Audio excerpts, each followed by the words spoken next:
Assalamualaikum warahmatullahi ta'ala wabarakatuh. A'udzu billahi minasy syaithanir rajim.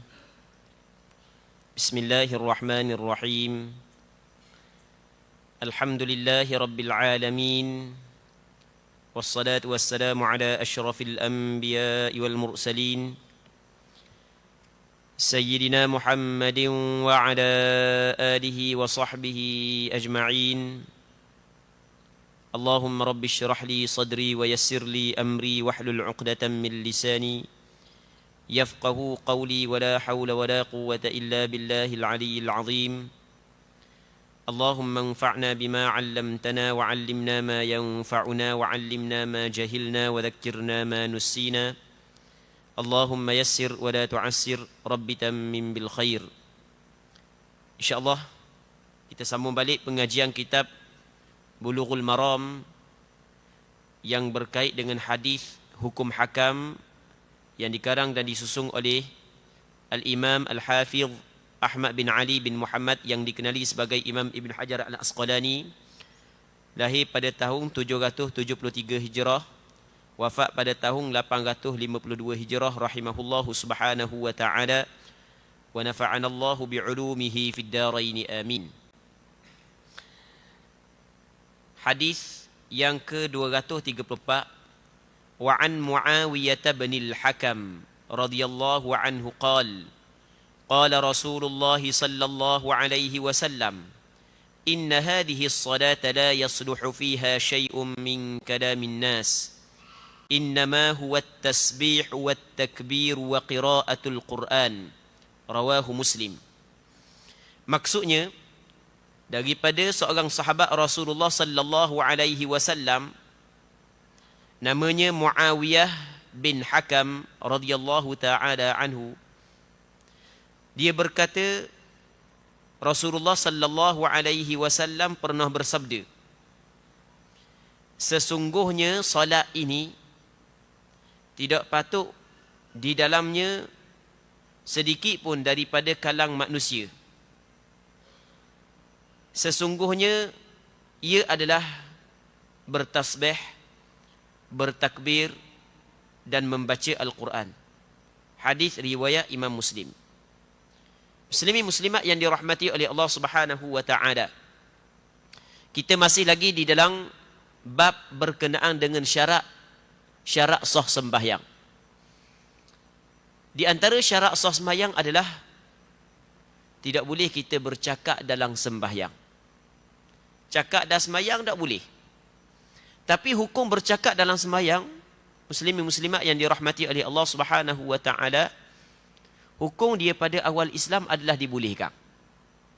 Jadi pada awal Islam adalah dibolehkan. Jadi kalau sembahyang, kawan kita duduk tepi tu kalau cakap sikit-sikit tak ada masalah. Tu pada awal Islam.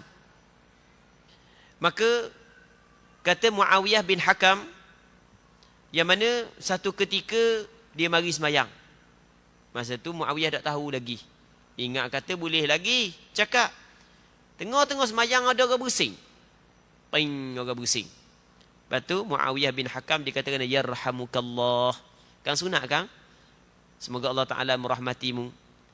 Maka sahabat-sahabat lain pakat tengok ke dia, suruh dia diam. Dia pun kata, warna pelik suruh aku diam warna gini baik. Cakap mudah-mudah gitulah. Tapi dia sebut perkataan lain. Semoga kematian mok. Dia sebut perkataan wa thuklah. Baik. Dalam hadis yang diriwayatkan oleh Imam Muslim. Lepas tu, apabila dia cakap pula, cakap lagi orang suruh duduk diam dah. Maka sahabat saat ni tu pakat tepuk peha. Nak suruh dia diam. Akhirnya dia diam. Lepas daripada dia bagi salam, maka Rasulullah sallallahu alaihi wasallam khabar kepada dia, sesungguhnya sembahyang ni tidak patut sedikit pun daripada kalang manusia. Dalam sembahyang ni tasbih, takbir dan baca Quran. Kerana apabila kita sembahyang, sebenarnya kita bermunajat dengan Allah Ta'ala. Apabila kita bermunajat dengan Allah, maka kita kena hadapkan hati kita, semua diri kita kepada Allah. Tinggal anak-anak Adam dah caralah kepada manusia. Dalam hadis yang lain kata Nabi sallallahu alaihi wasallam, "Idza qama ahadukum ila as-salah fa innahu yunaji rabbah." Apabila bangun seorang kalangan kamu kepada sembahyang, sebenarnya dia bermunajat dengan Allah Taala. Maka benda yang berkait dengan manusia kena tinggal belaka. Baik. Sebab itulah Rasul kata sembahyang ni tidak patut sedikit pun daripada kalangan manusia. Maka kata ulama ambil daripada hadis ni dan hadis yang lain lagi lah. Cuma di antara hadis ni lah. Bahawasanya hukum berkata dengan percakapan manusia di dalam sembahyang, hukum dia adalah haram dan ia membatalkan sembahyang. Tapi dengan syarat. Dengan syarat kalau sekiranya cakap dengan sengaja. Kalau cakap dengan terlupa, itu masalah lain. Terlupa bahawa dia berada dalam sembahyang. Dia ingat selesai, dah. Dia pergi cakap juga. Maka waktu dimaafkan. Kerana di sana ada hadis yang tak silap ingat daripada Abi Hurairah, yang mana satu ketika, betul lah daripada Abi Hurairah, satu ketika Rasul sembahyang 2 rakaat aja. Zuhur ataupun Asar, Rasul sembahyang 2 rakaat. Rasul bagi salam. Bila kau bagi salam, maka sahabat lain senyap belaka. Ada sahabat yang dikenali dengan Dzul Yadain. Dia tanya Rasulullah. Dia kata, "Ya Rasulullah,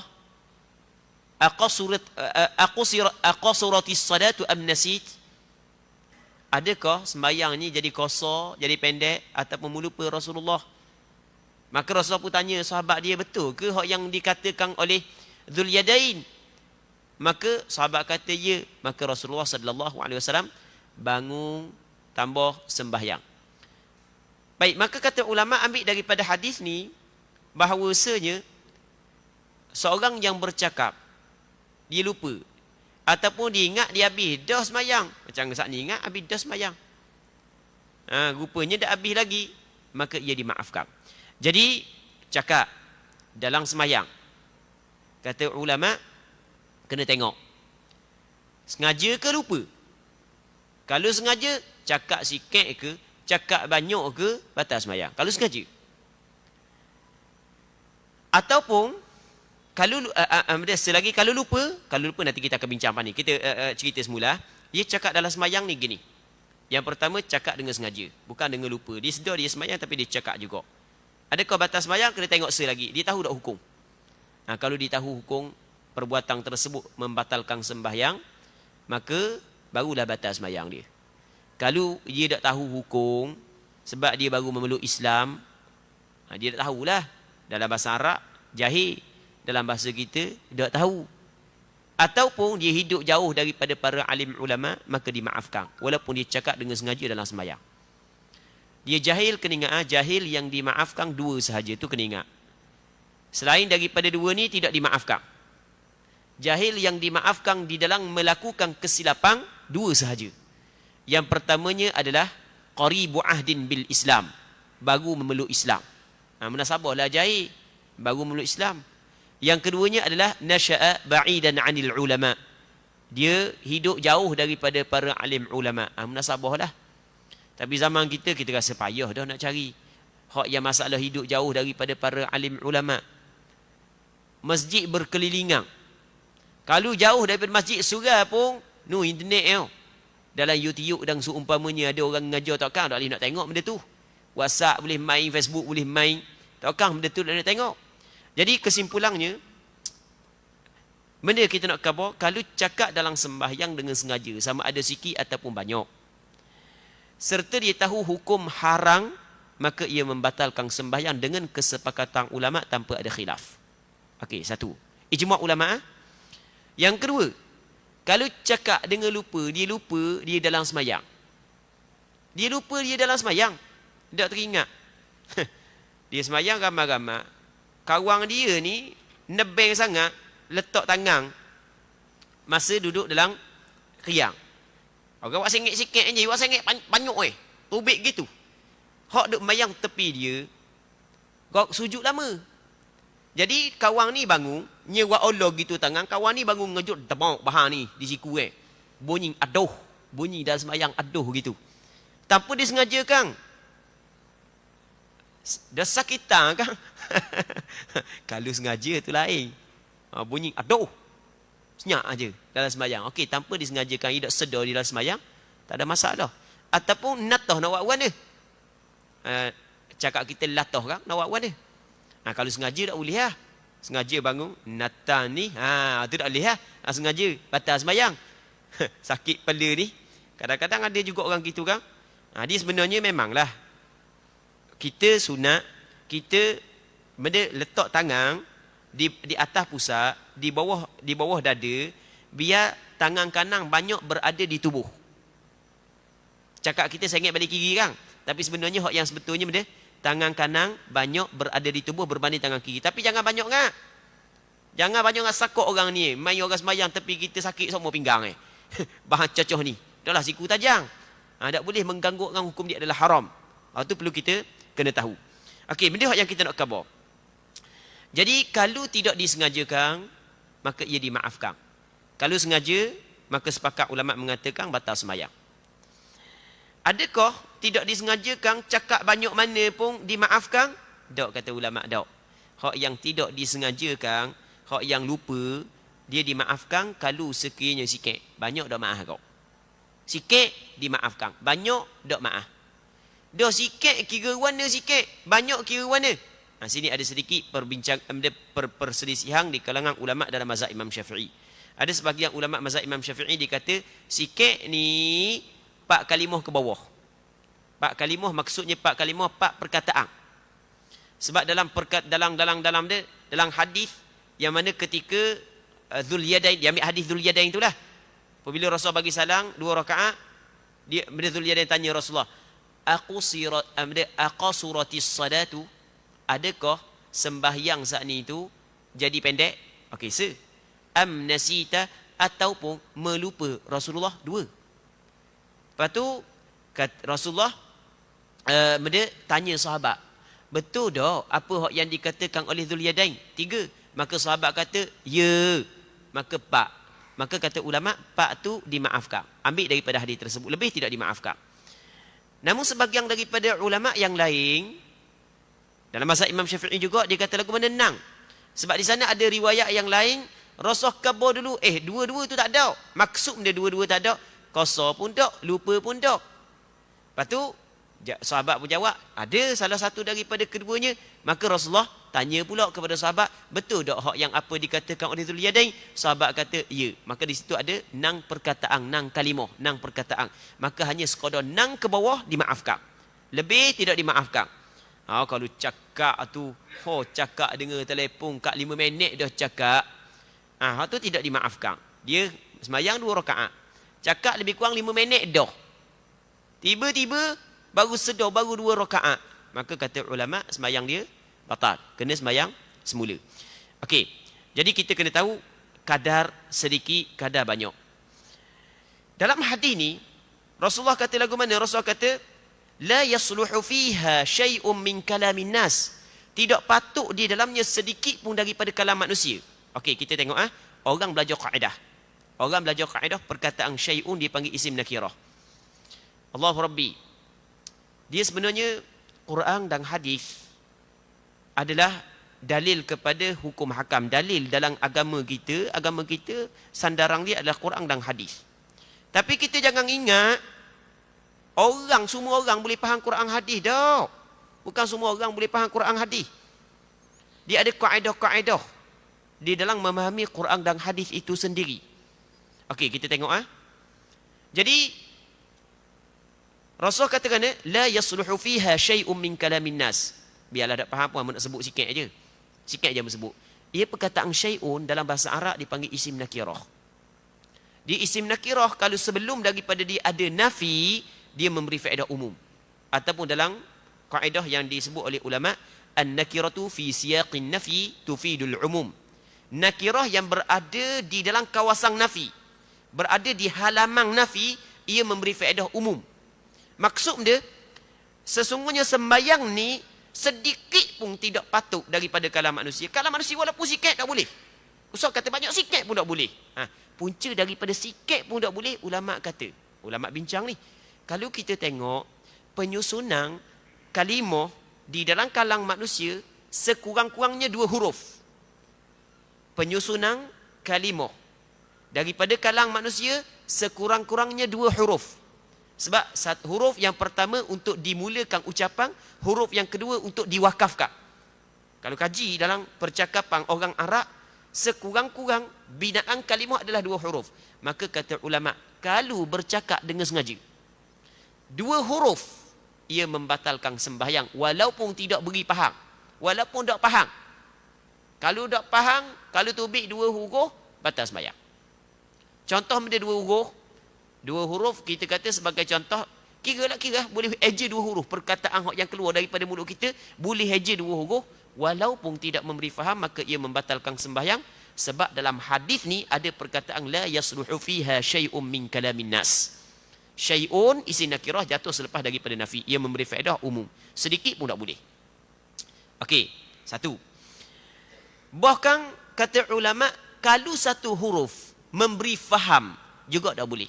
Dalam bahasa Arab ada kalimah dalam bahasa Arab 1 huruf memberi faham. Contoh perkataan qi, fa'il amar daripada waqayaqi. Qi. Kan kita ada dalam Quran, ya ayyuhallazina amanu qu anfusakum, hendaklah pelihara olehmu, kena jaga diri kamu, wa ahlikum nara, dan keluargamu kamu daripada api neraka. Sama tu. Semua qi untuk mufrad. Qi, mu kena pelihara. Sebut qi je, batal sembahyang. Sebab perkataan qi, ia memberi faham. I, fi, shi. Dalam bahasa Arab, qi, i, fi, shi. Ni kalimah-kalimah yang 1 huruf dia memberi faham. Maka ia membatalkan sembahyang. Okey, jadi kesimpulan dalam masalah ni. Jadi, cakap dalam sembahyang dengan sengaja, hukum dia, ia membatalkan sembahyang dengan kesepakatan ulama'. Walaupun sikit, walaupun tidak faham. Kalau perkataan yang keluar dapat disusunkan sekurang-kurangnya 2 huruf, ia membatalkan sembahyang. Okey, boleh faham ah? Ini perlu kita kena tahu. Dia bukan 2 kalimah, 2 huruf. Jangan buat silap faham. Bukan 2 kalimah, 2 huruf. 2 kalimah lain, 2 huruf lain. Ada orang tu dia kata mana? Kalau kita sembahyang, telefon kita bunyi. Telefon kita bunyi, banyak kali ingat bunyi, kita boleh hakak khabar ke orang kawan kita kata solah. Qada tu je kata solah, patut tak mudah. Dia kata boleh. Sebab solah 1 kalimah, hak ya tak boleh 2 kalimah. Tak betul. Sepakat ulama mengatakan batal sembahyang dia. Sepakat ulama mengatakan batal sembahyang dia. Dia bukan kira kalimah, dia kira huruf. Dan sebenarnya dalam masalah ni ada buat penulisan berkenaan dengan masalah ni. Kerana sebelum daripada ni ada tersebar 1 video yang mengatakan sah sembahyang kalau hanya sekadar kata solah saja. Baik, hamba buat penulisan yang panjang menurut pandangan 4 mazhab dalam masalah ni. Jadi, hal tu adalah salah. Hal tu perlu kita kena tahu, muslimin muslimat yang dirahmati oleh Allah Subhanahu wa taala. Seterusnya kata dia jadi dalam sembahyang ada takbir, ada tasbih dan bacaan Al-Quran sahaja. Seterusnya wa an Zaid bin Arqam radhiyallahu anhu qala in kunna lanatakallamu fi as-salati ala ahdi an-nabiy sallallahu alaihi wasallam yukallimu ahaduna sahibahu bihajatihi hatta nazalat hafizu ala as-salawati was-salati al-wusta wa qumu lillahi qanitin fa umirna bis-sukuti wa nuhina 'anil kalam muttafaqun alaihi wal lafdhu li Muslim. Maksudnya daripada Zaid bin Arqam, seorang sahabat Nabi sallallahu alaihi wasallam, telah menceritakan bahawa dahulu di zaman Nabi sallallahu alaihi wasallam, pada mulanya kami sering bercakap dalam solat. Dalam solat kami duk cakap. Macam kita lah ni Lah ni dalam tawaf. Dia tawaf boleh kita cakap. Tawaf tak ada masalah, boleh kita cakap. Jadi kita bilang sedang tawaf dengan kawan kita, kita pun tanya, dah mana tempat nak sudah kita Boleh. Kita masuk Zuhur ke apa Boleh. Tengah tawaf. Tapi jangan cakap mendengar garu Cakap benda molek-molek dah. Jangan, lawa kau, orang Turki jangan. Tengok orang Turki lah, tengok orang tu lah, tengok orang ni. Tak comel gitu. Kata Rasulullah dalam hadis, at-tawafu mi manzilati shalah. Tawaf ni menempati sembahyang. Tawaf ni sama dengan sembahyang Cuma illa anna Allah ahalla fihi al-kalam. Tetapi Allah Taala menghalalkan dalam tawaf ni bercakap-cakap. Faman takallama fala yatakallamu illa fi khair. Kalau orang tu nak cakap, jangan dia cakap melainkan dalam hal benda yang baik. Dia nak cakap benda baik. Jadi pada awal Islam, sembahyang boleh cakap. Boleh cakap dalam sembahyang. Allah Rabbi. Dia banyak. Ibadat-ibadat yang pada awal Islam lain, lepas daripada tu turun hukum berbeza. Dia banyak. Maksudnya asal lain, lepas tu dinasahkan hukum tersebut tukar jadi lain. Banyak. Sebab dia syariat kita ni dia datang secara beransur-ansur, bukan sikit-sikit, bukan sekaligus, sikit-sikit. Macam agak 3 kali. 3 kali agak. Barulah sekali haram secara mutlak. Pada awalnya bukan haram secara mutlak. Pada awalnya Allah Taala khabar agak ni ada kerosakan, ada manfaat. Kerosakan lebih banyak daripada manfaat dia, maka ada sebahagian daripada sahabat tinggal, ada sebahagian sahabat tak tinggal. Lepas tu haram dalam sembahyang. Lepas tu luar sembahyang tak ada masalah lagi. Akhirnya haram secara mutlak. Tu dia panggil benda tadriji, secara beransur-ansur. Baik, jadi banyak hukum lagu tu. Termasuk juga dalam masalah sembahyang. Sembahyang pada awalnya boleh cakap, lepas tu Allah Taala larang cakap dalam sembahyang. Lepas daripada tu. Di antaranya hadis ni, tengok. Disebutkan daripada Zaid bin Arqam radhiyallahu taala anhu telah menceritakan bahawa dahulu di zaman Nabi sallallahu alaihi wasallam pada mulanya kami sering bercakap dalam solat. Katanya seorang di kalangan kami dia bercakap dengan kawan dia apa hajat dia. Dia cakaplah benda hajat dia, keperluan dia cakap dalam sembahyang. Hinggalah turun firman Allah Subhanahu wa taala, "Hafizu 'alas salawati was salatil wusta wa qumu lillahi qanitin." Hendaklah kamu meliharakan sembahyang-sembahyang fardu dan kamu kena jaga juga sembahyang wusta, dan hendaklah kamu berdiri kerana Allah dalam keadaan kamu khusyuk. Surah Al-Baqarah ayat 238. Sejak daripada turun ayat ini diperintahkan kepada kami supaya diam dan dilarang kami daripada bercakap di dalam sembahyang. Apabila turun ayat hafizu 'alas salawati was salatil wusta wa qumu lillahi qanitin, maka para sahabat khabar lagu mana? Kami dilarang kami cakap dalam sembahyang dan diperintah kepada kami diam. Bermula di situlah kami tak dicakap dah dalam sembahyang. Dilarang kami cakap. Larangan pada asalnya adalah haram. Larangan dalam ibadat ia merosakkan ibadat tersebut. Sebab itulah kata ulama, di antara perkara yang membatalkan sembahyang adalah bercakap dengan sengaja dalam sembahyang serta mengetahui hukum haram. Muslimin muslimat yang dirahmati oleh Allah Subhanahu wa taala. Seterusnya, wa an Abi Hurairah radhiyallahu anhu qala qala Rasulullah sallallahu alaihi wasallam at-tasbihu lirrijal wat-tasfiqu lin-nisa muttafaqun alaih zada Muslim fi shalah. Daripada Abi Hurairah radhiyallahu taala anhu telah mengatakan bahawa Rasulullah sallallahu alaihi wasallam pernah bersabda, tasbih adalah untuk kaum lelaki, sedangkan untuk kaum wanita adalah bertepuk tangan. Hadis riwayat Bukhari dan Muslim. Sedangkan Muslim dalam riwayatnya mengatakan dalam solat. Maksudnya tasbih dalam solat untuk lelaki, tasfiq untuk perempuan. Tasfiq ni tepuk tangan. Okey, cerita dia lagu mana? Okey, kita kena cerita dulu baru kita faham hadis ni. Jadi satu ketika sembahyang asar, Rasulullah keluar daripada Madinah sebelum asar. Kerana nak pergi damaikan, nak pergi mendamaikan di antara sahabat daripada kalangan puak Ansar yang balah lah, cakap mudah, ada fitnah lah yang berlaku. Adalah masalah sikit. Jadi adalah fitnah yang berlaku kepada sebahagian daripada sahabat dari kalangan puak Ansar. Maka Rasul keluar daripada Madinah nak pergi damai sana. Tapi sebelum daripada Rasul pergi tu, Rasul pesan dah kepada Bilal bin Rabah, kalau lambat balik suruh Bilal bin Rabah qamat, lepas tu suruh Abu Bakar menjadi imam. Dipendekkan cerita, apabila Rasul mari, maka penduduk tempat tersebut memuliakan Rasulullah sebagai tetamu, jamu Rasulullah. Jadi Rasul balik lambat sungguhlah.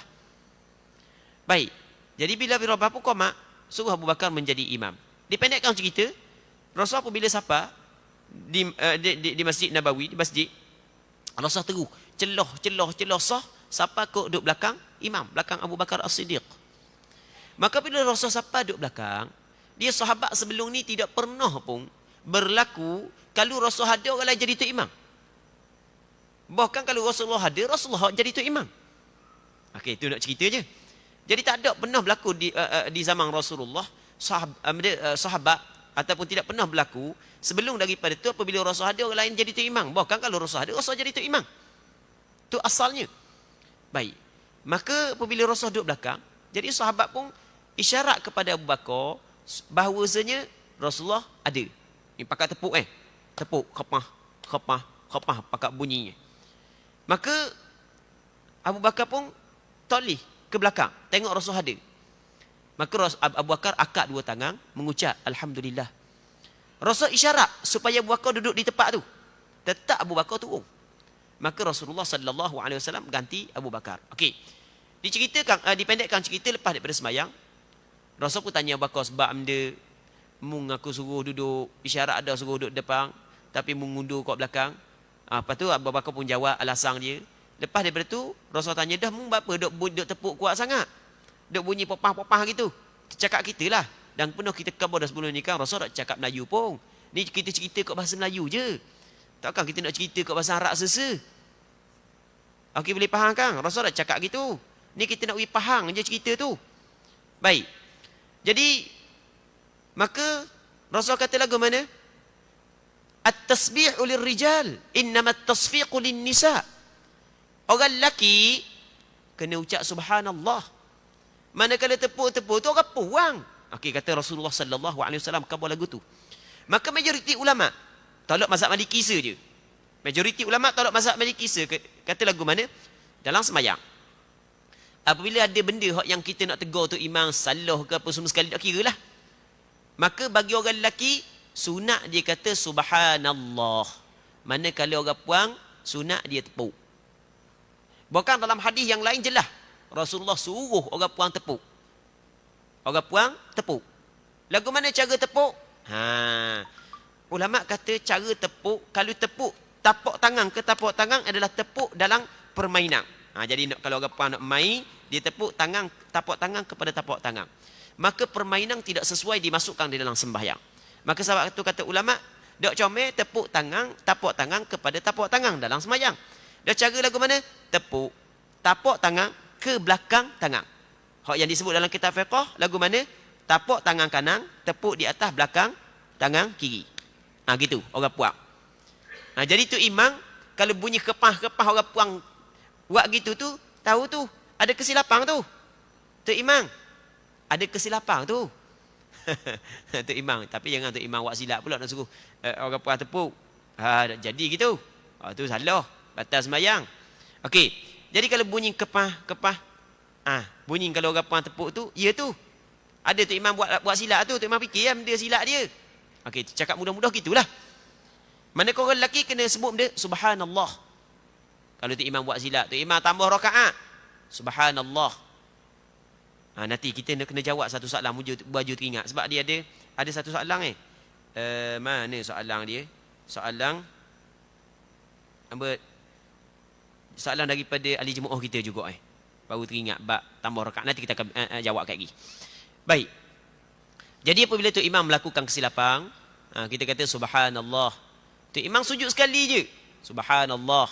Tu imam sembahyang 2 rakaat je. Subhanallah. Tu imam 4 rakaatnya tambah pula serakaat lagi.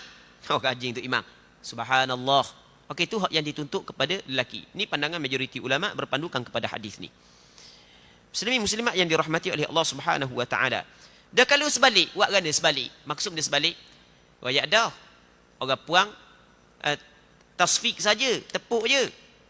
Tapi dia kata subhanallah. Okey, sebalik. Sedangkan apa yang dituntut oleh syarak kepada perempuan adalah tasfik.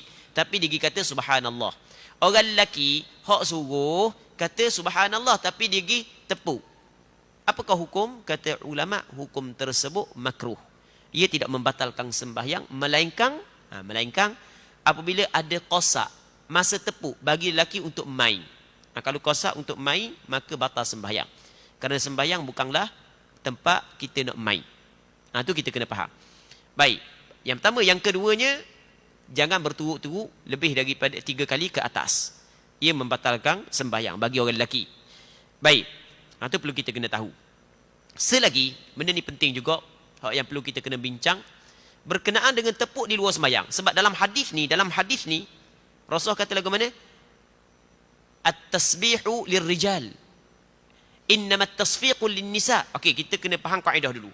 Dalam bahasa Arab, innama ni dalam bahasa Arab nama dia adatu hasrin. Alat untuk membataskan, untuk mensakatkan. Orang biasa belajar bahasa Arab. Bukan belajar bahasa Arab hanya setakat pandai bahasa Arab dah. Belajar kaedah dah. Kalau sebut kata alat, ada alat yang digunakan untuk membataskan, ia faham lalu dah. Dia innama ni dipanggil adat hasrin. Apa nak adat hasar? Kata ulama, hasrin ni adalah ithbatul hukmi lil madhkur wa nafyuhu amma adahu. Mengisbatkan hukum kepada benda yang disebut dan menafikan hukum kepada benda yang tidak disebut. Ketika Rasul kata innamat tasfiqu lin nisa, sesungguhnya tasfik untuk perempuan. Maksud dia menyabitkan tasfik kepada perempuan dan menafikan tasfik kepada selain daripada perempuan. Orang lelaki tak boleh tasfik. Okey, itu maksud dia. Sebab Rasul kata innamat tasfiqu lin nisa. Tasfik untuk perempuan, orang lelaki tak boleh sebab Rasul kata innama. Innama ni panggil adatu hasrin.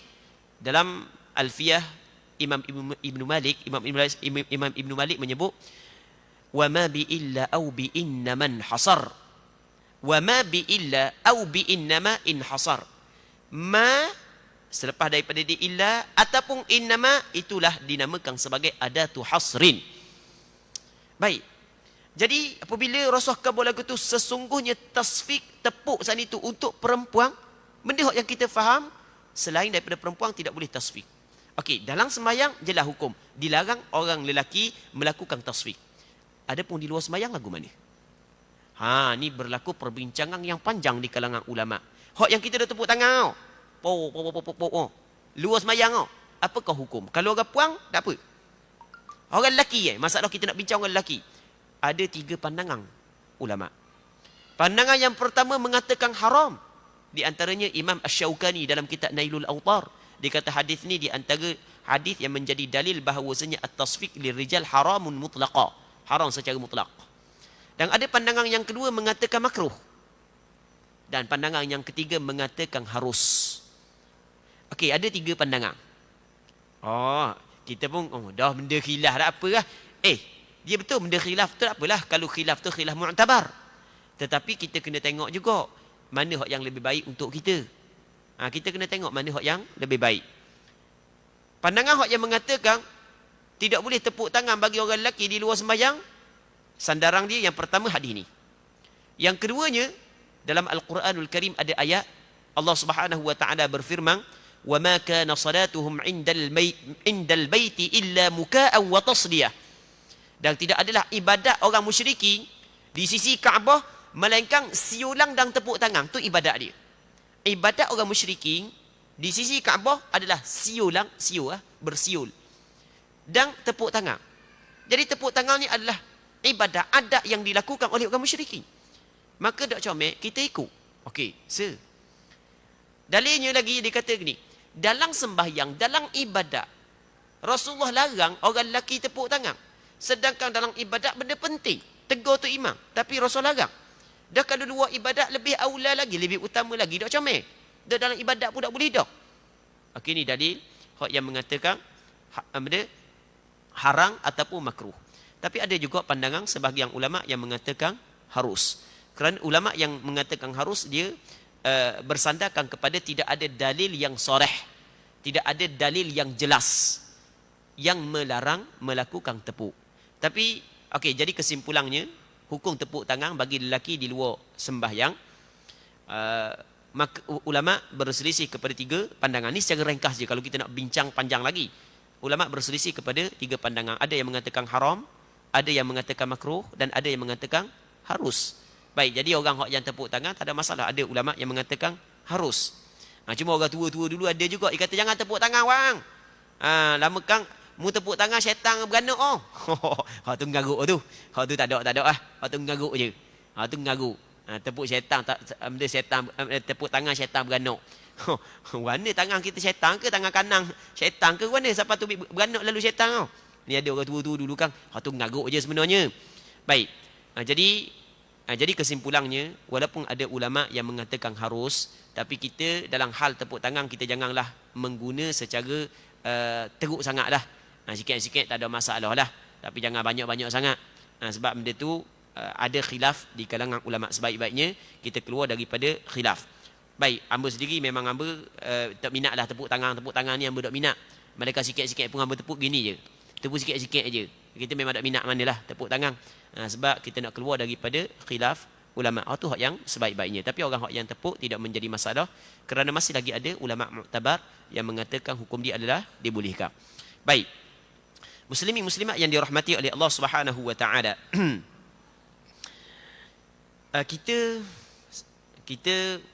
Kita nak jawab satu soalan yang diajukan oleh ahli jemaah kita.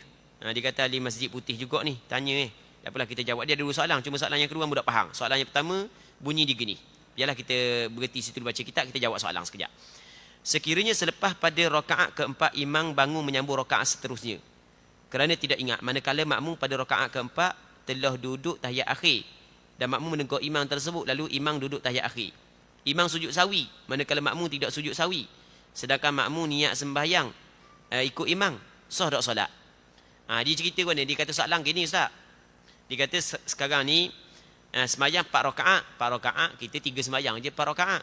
Zuhur, Asar, Isyak. Maghrib 3 rakaat. Jadi 3 tu lah hidup kabur sembahyang benda. Baik. Jadi tok imam 4 rakaatnya tambah serakaat lagi. Tok imam dak ingat. Dan awak-awak ni dak ingat. Biasa lah tu, manusia kah?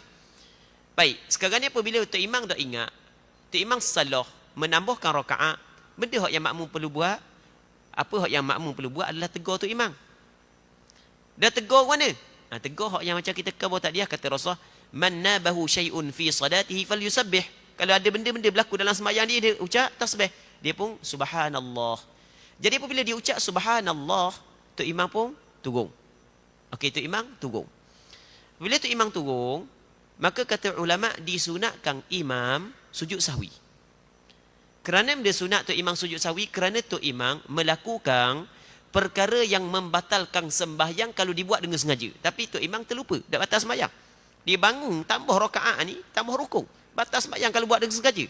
Tapi buat dengan lupa dak batal sembahyang. Maka di antara sebab sunat sujud sahwi adalah apabila seorang tu melakukan sesuatu perkara yang membatalkan sembahyang jika disengajakan, tidak membatalkan sembahyang jika terjadi dengan lupa, sedangkan dibuat dalam keadaan lupa, maka sunat dia sujud sahwi.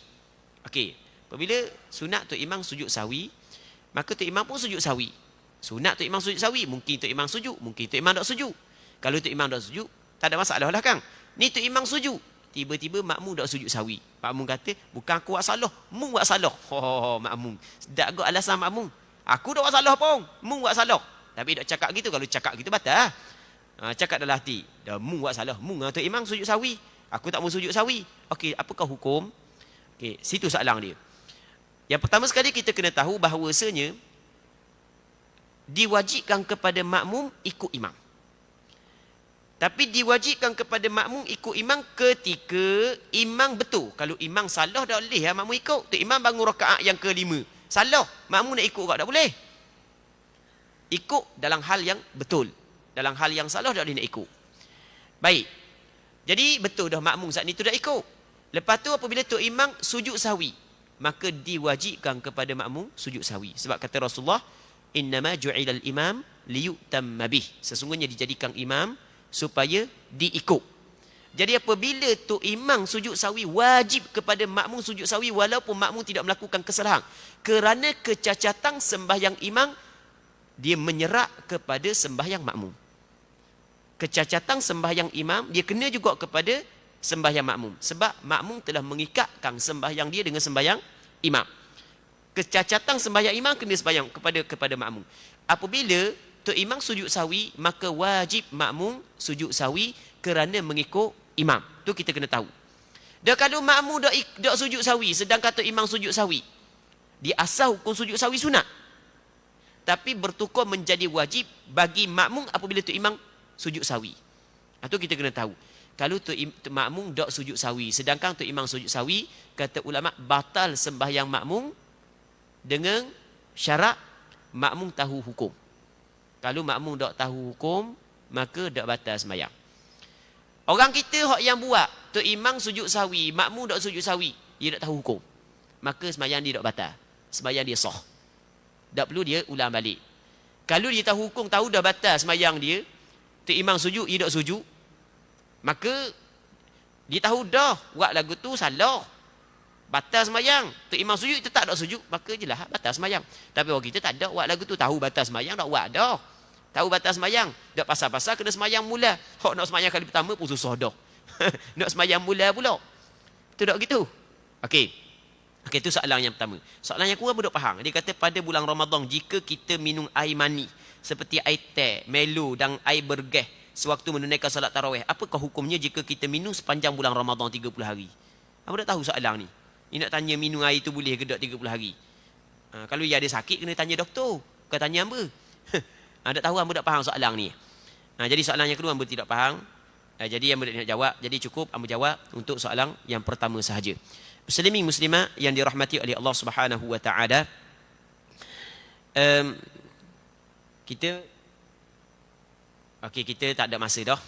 Kita rasa situ dululah pertemuan kita pada malam ni. Insya-Allah kita minggu depan puasa dah. Minggu depan tak ada dah puasa. Cuma hamba dimaklumkan kepada dimaklumkan bahawasanya majlis ilmu kita berterusan seperti biasa, cuma bukan pada lepas maghrib, lepas zuhur. Lepas sembahyang zuhur dalam lebih kurang dalam setengah jam sahaja. Sepanjang Ramadan. Lepas daripada sembahyang zuhur. Baik. Jadi kalau hak yang ada ke lapangan boleh marilah, hak yang tak ada ke lapangan biarlah. Nak buat mana? Letih, puasa, tak nak mari. Tak ada masalah dah. Okey. Kita berhenti situ dulu untuk malam ni. InsyaAllah kita akan tangguhlah.